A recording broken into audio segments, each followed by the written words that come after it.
They say you think too much, that you always go too far, too deep, that you ask the kind of questions that turn smiles into silence. You've heard it all before. Lighten up. Just go with the flow. Why can't you be more like everyone else? But no one tells you how to shut it off, that part of your mind that never stops observing, analyzing, wondering why things are the way they are. You walk into a room and feel like a visitor in your own world. Laughter echoes, conversations buzz, but somehow you're not really in them. You're watching it all, like a quiet spectator behind glass. And after a while, you start to ask yourself, what's wrong with me? But maybe the better question is, what if nothing is? What if the very thing that sets you apart, the intensity, the silence, the need for meaning in a world obsessed with noise, is not a flaw, but a form of intelligence most people never talk about? Arthur Schopenhauer knew this feeling well. A philosopher, misunderstood in his time, who saw beneath the surface of human nature. He wrote not for the crowd, but for the few who felt too much and saw too clearly to belong. And his truth was simple, though brutal. The more deeply you think, the more deeply you feel, the more alone you become, because society isn't built for minds that notice too much. It's built for comfort, for repetition, for people who smile without asking why. But what happens when your mind refuses to rest in shallowness? What happens when you walk through the world seeing the masks, the contradictions, the illusions that most people never dare to question?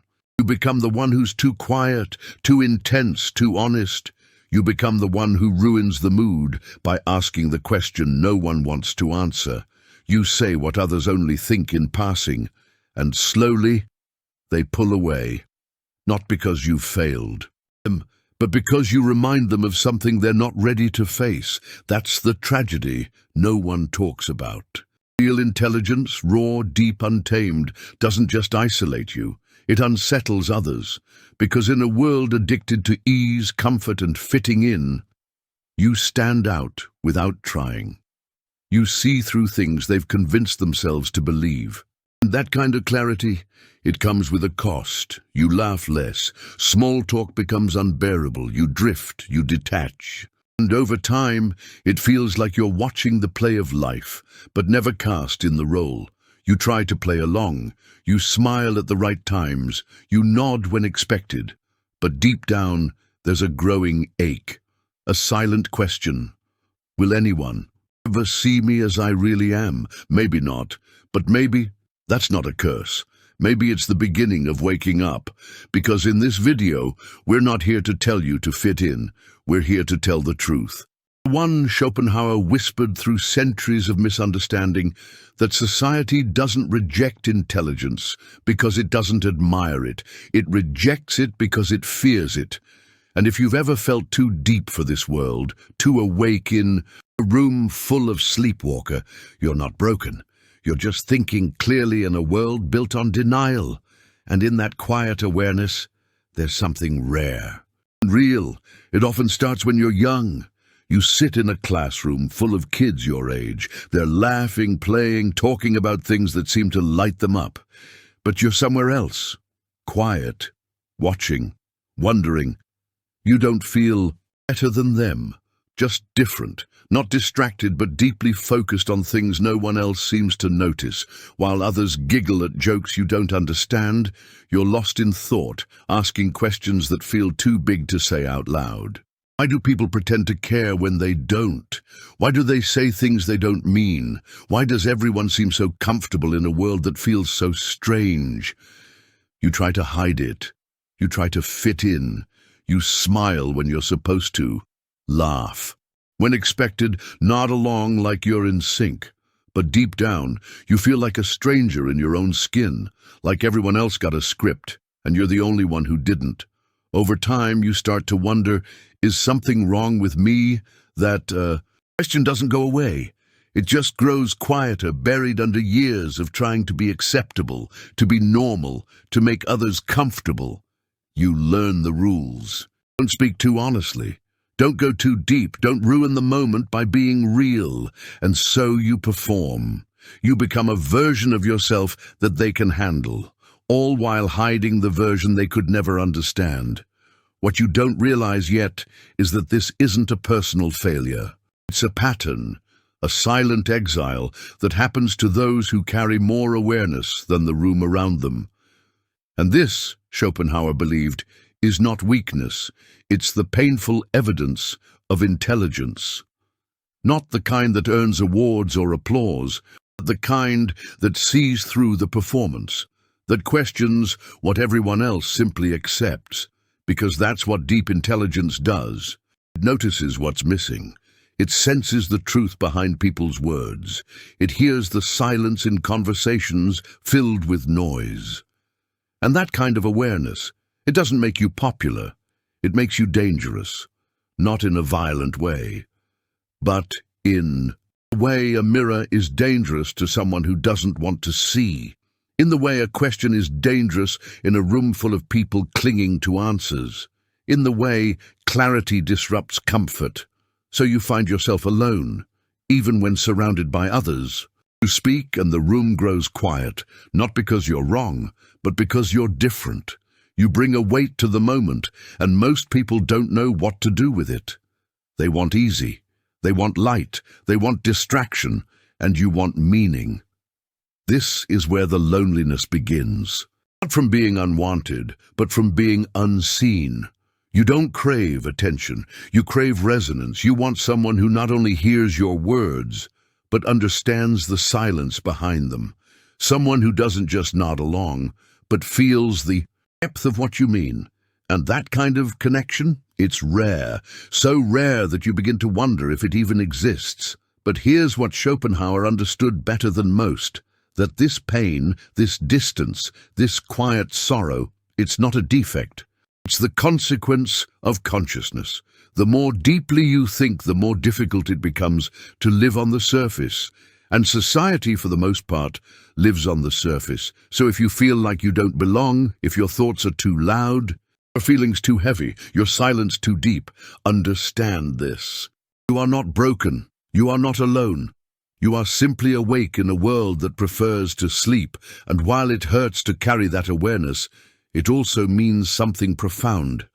You are seeing the world not just as it pretends to be, but as it truly is. That is not madness, that is intelligence, and the world may never celebrate that.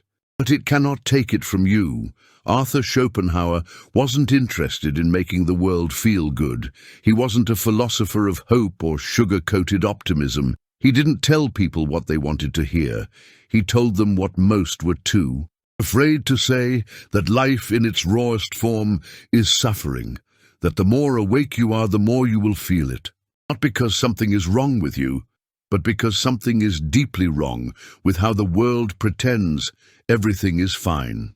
He observed something that still echoes through time. People don't actually want the truth. They want comfort. They want stability, predictability, a version of life that feels safe, even if it's fake. And those who threaten that comfort, who pull back the curtain, who ask why instead of nodding blindly, they're not celebrated. They're avoided, dismissed, pushed aside, because society has a quiet rule: it doesn't speak out loud. Don't go too deep.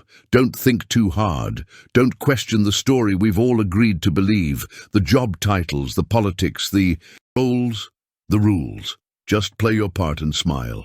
And when someone comes along, someone who sees through the performance, it makes everyone uncomfortable. Not because they're being attacked, but because they're being exposed. Schopenhauer called this dynamic the herd. He didn't mean it as an insult. He meant it as a description. The majority of people live in groups that operate on consensus, not consciousness.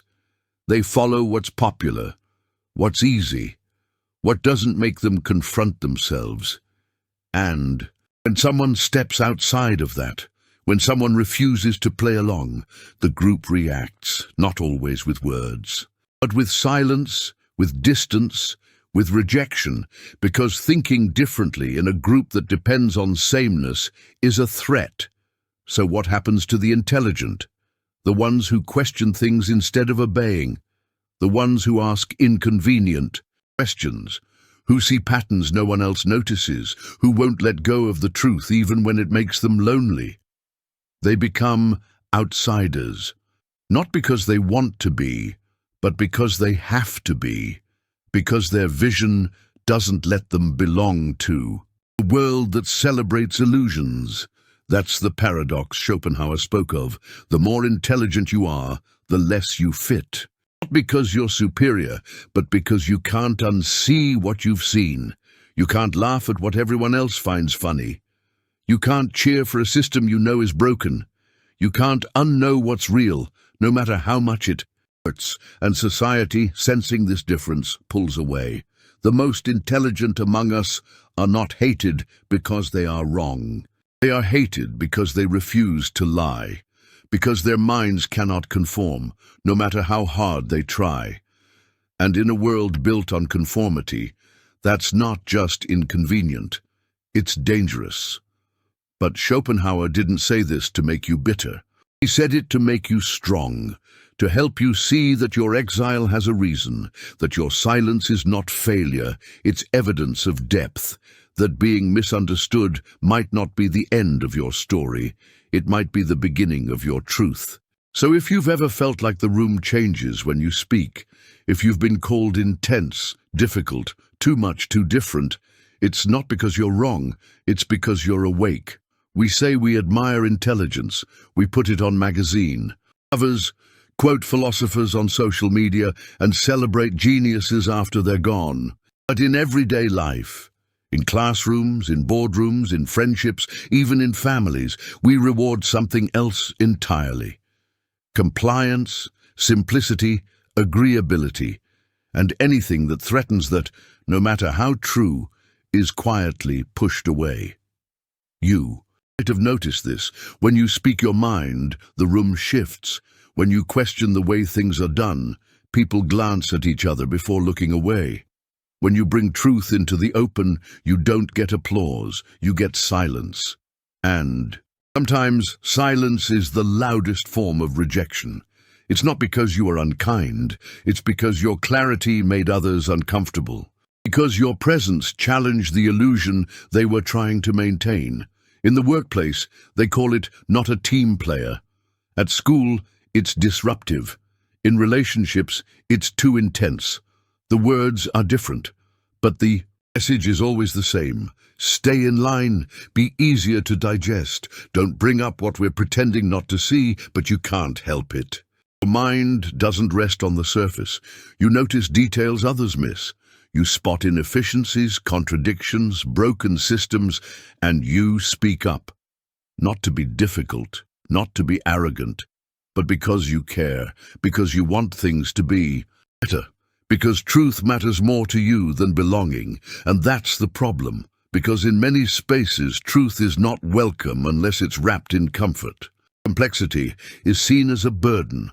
Depth is mistaken for darkness, and your silence becomes your survival strategy. So, over time, you start holding back. You tell half-truths, you downplay your thoughts, you water yourself down just enough to avoid being cast out. But inside you feel it, the ache of all the things you never say, the exhaustion of pretending, the loneliness of being surrounded by people who only connect with the version of you that fits their expectations. Schopenhauer understood this perfectly. He saw that society doesn't want intelligence that questions. It wants intelligence that conforms. It wants creativity, but only the kind that doesn't disrupt the norm. It wants genius, but only if it fits in a box. But real intelligence doesn't fit in boxes. It spills over, it dissects, it reveals. It refuses to sit quietly when something is wrong. And that refusal, it doesn't make you a threat to society, it makes you a threat to denial.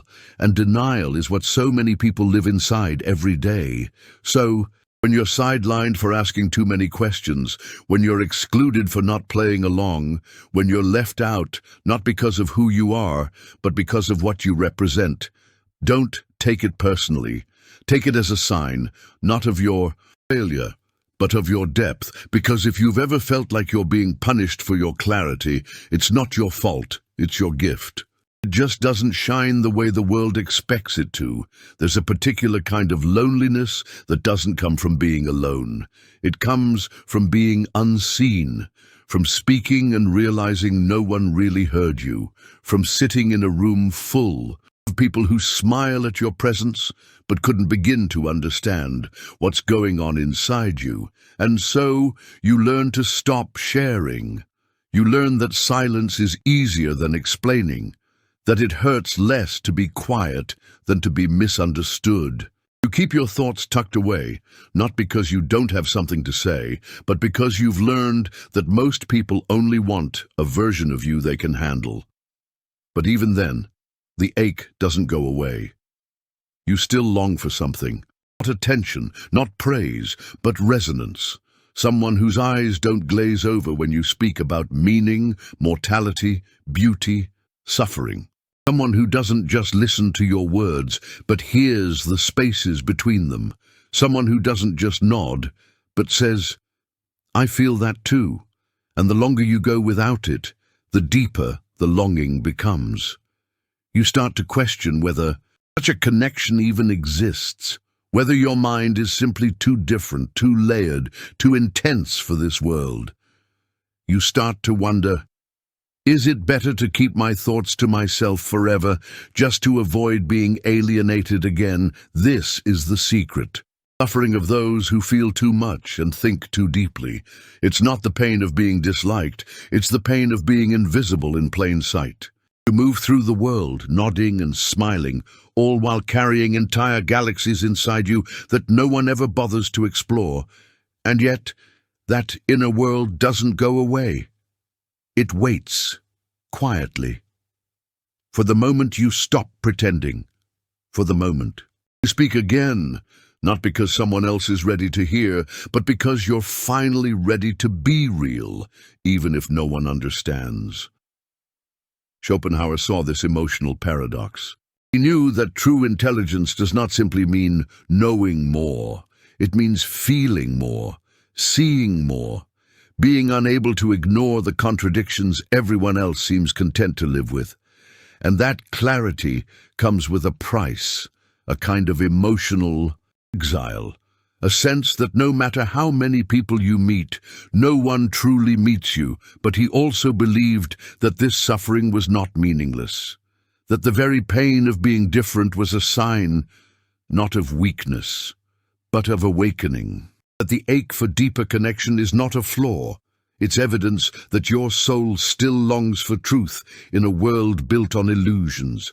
So if you find yourself growing quiet, not because you have nothing to say, but because no one seems ready to hear it, you're not broken, you're protecting something precious.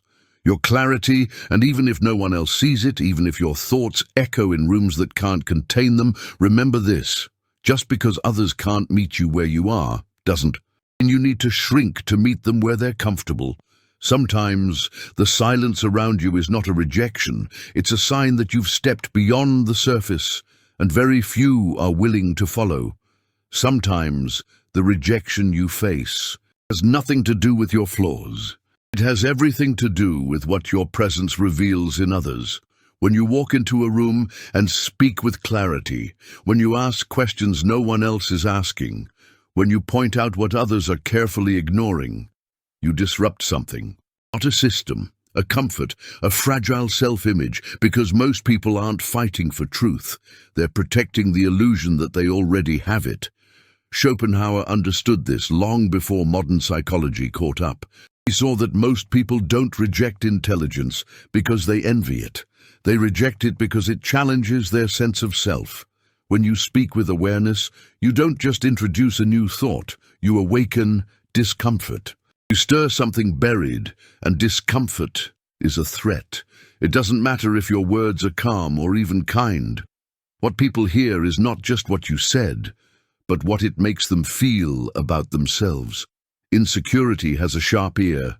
It turns insight into insult, depth into arrogance, awareness into elitism. You didn't attack anyone, but their ego felt attacked anyway. This is where the deeper truth lies. Rejection of the intelligent isn't usually loud. It's subtle. It hides in jokes, in silence, in the way the conversation shifts when you speak. It hides in being left out, in being misunderstood on purpose, in being labeled too intense, too complicated, too much. Not because you are, but because your presence shines a light on things others would rather keep in the dark. This is what Schopenhauer meant when he spoke of the herd, not as an insult, but as a psychological reality. Humans evolved in tribes. Safety came from belonging, and standing out, even by asking the wrong question, was dangerous. It risked exile. Rejection wasn't just emotional, it was survival. So today, that instinct still lingers. We think we've evolved past it, but we haven't. When you challenge the norm, people react not with logic, but with fear. Fear of change, fear of exposure, fear of losing the comfort of certainty. You don't have to be rude or superior to trigger that fear. You just have to be honest, awake, unwilling to play along with the game. And when the game is everything, when people build their identity around fitting in, someone who refuses to wear the mask becomes the enemy. That's why intelligent people are often cast out, not because they're wrong, but because they don't pretend. Because they speak truths that can't be ignored. Because they represent a kind of freedom most people are afraid to claim. You will hear it in their tone. You will feel it in their distance. The world will try to shrink you, not because you are too much, but because your awareness threatens the illusion of normal. And here's the irony. What they call arrogance is often exhaustion. Exhaustion from pretending. Exhaustion from trying to make your thoughts smaller so others feel bigger. Exhaustion from dumbing yourself down just to be allowed in the room. But you don't have to do that anymore. You were never meant to fit inside. Their expectations. You were meant to wake people up, even if it means walking alone. Science is finally starting to say what Schopenhauer knew centuries ago, that the more intelligent you are, the less the world feels like home. In 2016, a study published in the British Journal of Psychology uncovered something most people overlook. The higher a person's intelligence, the less satisfaction they report from frequent social interaction. While most people gain joy and energy from being around others, those with higher cognitive capacity often experience the opposite. The noise, the repetition, the surface-level chatter, it doesn't connect. It drains. Because their minds are not built for small talk. They crave substance, depth, a conversation that touches truth instead of dancing around it. But most of the time, that's not what the world offers. This creates a quiet kind of suffering. Not physical isolation, but cognitive loneliness. You're not just alone in the room, you're alone in how you think. And that kind of solitude doesn't go away when people enter your life. It only fades when someone enters your mind. But those minds, they're rare. Modern neuroscience helps explain why. According to Dr. Thomas Suddendorf, an expert in cognitive evolution, the human brain developed in tight-knit tribes of 100 to 150 people. Our intelligence was never designed to explore philosophy or construct complex meaning. It evolved to help survive in groups, to sense danger, understand emotions, navigate social hierarchies. It was tribal, emotional, adaptive. But as society grew, some minds kept evolving, faster, deeper, farther than the group could follow. Those minds started seeing patterns others couldn't see, asking questions others wouldn't ask, feeling things others had learned to numb. And that's where the fracture began, because those minds, the ones wired for introspection and analysis, no longer fit the emotional blueprint of group belonging. They became evolutionary outliers, misfits in a world of conformity. And what happens to those who don't fit? They withdraw, not because they hate people, but because they are exhausted by the shallowness, the emotional noise, the constant need to filter themselves to be accepted. This withdrawal isn't arrogance, it's protection, because when you feel everything deeply, when your thoughts run faster than conversations can keep up, you start to build walls, not to keep people, but to keep yourself from falling apart. Schopenhauer understood this before fMRI scans and datasets. He saw the pattern in human behavior. He saw how the thinkers, the seekers, the philosophers and poets all shared the same wound, not being understood, not just in what they believed, but in how they process the world. The world says, "You're too quiet," when really, "Your thoughts are too loud." It says, "Why are you always sad?" when you're just not numb enough to fake happiness. It says, "You think too much," when really, you just think honestly. And this honesty, it comes with a cost. You look around and wonder why everyone seems fine with the way things are. Why no one else is asking, "Is this really living?" You sit in meetings, classrooms, dinners, and feel more alone in company than you ever did in solitude, because the truth is, most people don't think about thinking, but you do, and that makes you different. Most people run from solitude. They fill the silence with distractions, scrolling, noise, shallow company, anything to avoid being alone with themselves. They call it boredom, but what they're really running from is awareness, because when the noise fades, the truth gets louder. But for the deeply intelligent, that silence doesn't feel like a void. It feels like oxygen. Schopenhauer understood. This long before solitude became a buzzword. He didn't see it as isolation. He saw it as liberation. He wrote, "A man can be himself only so long as he is alone." And to him, that wasn't sad. It was sacred, because the world is loud with performance, pressure, and pretending. But solitude, that's where you stop performing. That's where you start being. He believed that the noblest minds are like eagles. They don't fly in flocks. They build their nests high above the world in quiet places where the air is clear and the noise can't reach. Not because they think they're better, but because they need distance to see clearly. Because truth doesn't live in crowds. It lives in stillness. And in that stillness, something remarkable happens. You begin to hear your own thoughts, not the ones shaped by society, but the ones shaped by truth. You begin to feel emotions that were buried under distraction. You remember what it means to think without interruption, to feel without judgment, to create without compromise. And slowly, solitude stops feeling like something you're missing. It starts feeling like something you've been missing for too long. The world fears solitude because it exposes the self. But you were built for it because you don't need the crowd's approval to know who you are. You don't need noise to feel alive. You don't need constant connection to feel real. You just need space to breathe, to think, to exist as you are, unfiltered, unedited, undiluted. And that's where your mind becomes its strongest. Because in solitude, you don't shrink. You expand. You stop molding yourself to be understood and start unfolding yourself to understand. You stop chasing connection and start building meaning. You stop asking to be accepted and start accepting yourself. This is the shift Schopenhauer spoke of.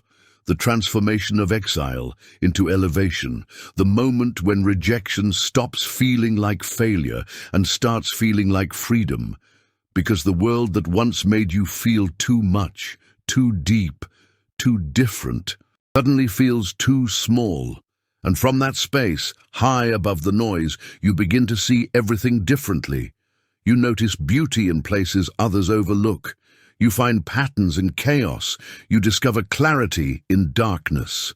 And for the first time you realize this solitude isn't empty, it's full of you. The real you, the one who was never meant to blend in, but to stand apart. Not in arrogance, but in truth. Not to escape people, but to reconnect with purpose.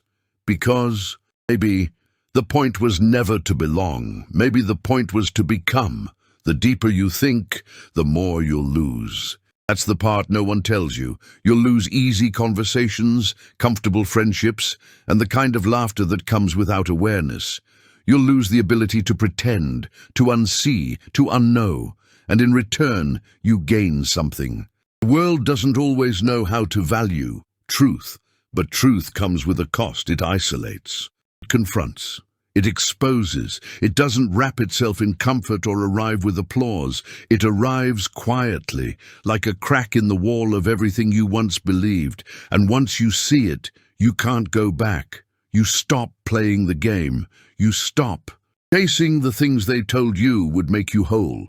Status, praise, surface-level validation, and that's when the real loneliness begins. Not the kind where no one is around you, the kind where everyone is, but no one really sees you. You speak, and they hear your words, but not your meaning. You feel something deeply, and they tell you you're overthinking. You ask a sincere question, and they call it dramatic, so you shrink. You go quiet. You stop explaining, stop trying, stop sharing what lives in the deepest parts of your mind. And in that silence you ache, not for people, but for someone who understands what you carry, for someone who doesn't flinch when you speak the truth, for someone who doesn't label your clarity as cynicism or your sadness as weakness. But most people can't walk with you where you're going. Not because they're bad, but because they're not ready, because truth is heavy. And not everyone is willing to carry it. That's why Schopenhauer didn't glorify intelligence. He didn't call it a gift. He called it a burden, a weight, a lonely, silent road that only a few have the strength to walk. He believed that the more awake you are, the more isolated you become, not by choice, but by consequence. Because when you see through the game, you stop playing it, and when you stop playing it, you stop belonging.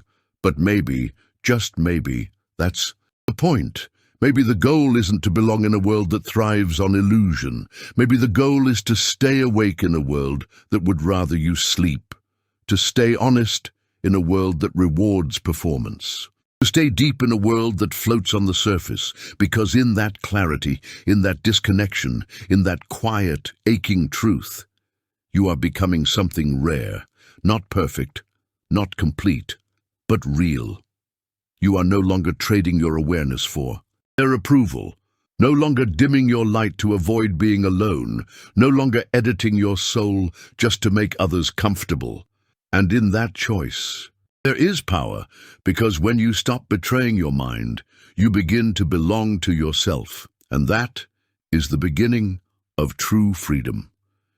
If you've made it this far, you're not just listening, you're searching for truth. For understanding, for something that feels real in a world that often doesn't, and that, by itself, says something rare about you.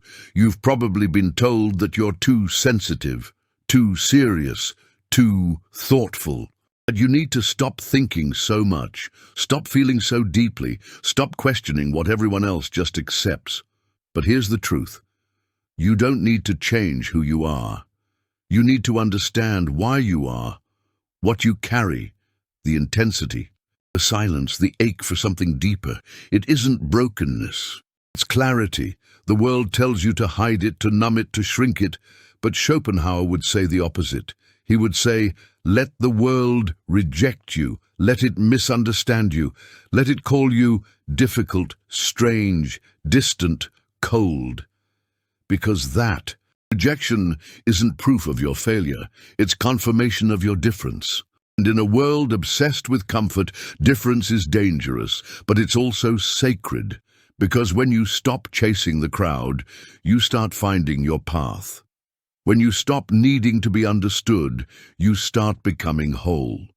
When you stop filtering your thoughts to be accepted, you start becoming powerful, and that solitude you feared, it begins to feel like home, not because it's easy, but because it's honest. Because for the first time, you're no longer trying to fit into places you were never meant to belong. You're no longer seeking permission to be who you are. You're no longer apologizing for seeing too much. And in That silence, something beautiful happens. You start to hear yourself. You begin to think without interruption, feel without censorship, exist without disguise. That's not loneliness. That's liberation. Schopenhauer believed that the noblest souls are the ones who walk alone, not out of bitterness, but out of clarity. Because once you've tasted truth, no illusion will satisfy you again. Once you've seen the world as it really is, you can't go back to pretending. You weren't meant to live half awake. You weren't meant to shrink. You weren't meant to be liked by everyone. You were meant to see clearly, to feel deeply, to disturb what needs to be disturbed. So if you've ever felt too much, too intense, too awake, good. It means you've stopped trading your authenticity for acceptance. It means you're not playing a role anymore. It means you're free. And maybe not everyone will understand you, but the ones who do, they'll never forget you.